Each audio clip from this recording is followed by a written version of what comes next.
Avoid recontaminating a clean shower with dirty brushes or sponges by using a strict routine that separates dirty from clean and ensures cleaning tools are sanitized before each use. Start by rinsing brushes and sponges under hot running water and squeezing until the runoff is clear. Then apply a small amount of dish soap and work it into the bristles or fibers for at least 30 seconds to break down oils and soap scum. For porous scrubbers and sponges, consider replacing them every 2 weeks or sooner when they smell or show visible residue, since deep cleaning porous materials is inefficient.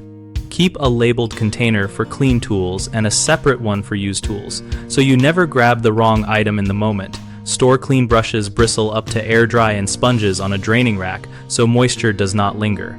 Disinfect non-porous brushes and silicone scrubbers by soaking in a mixture of 1 part household bleach to 9 parts water for 5 minutes, or by running them through the top rack of a dishwasher at high heat, then air drying.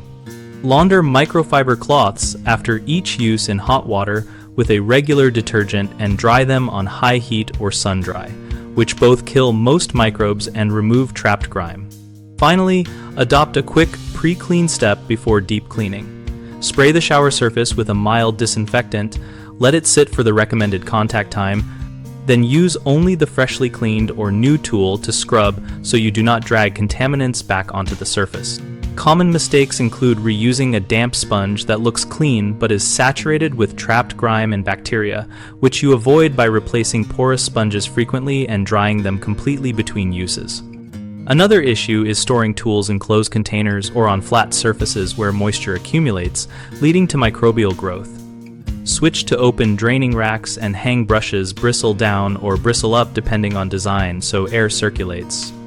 A third mistake is relying solely on rinsing without disinfecting after heavy soiling.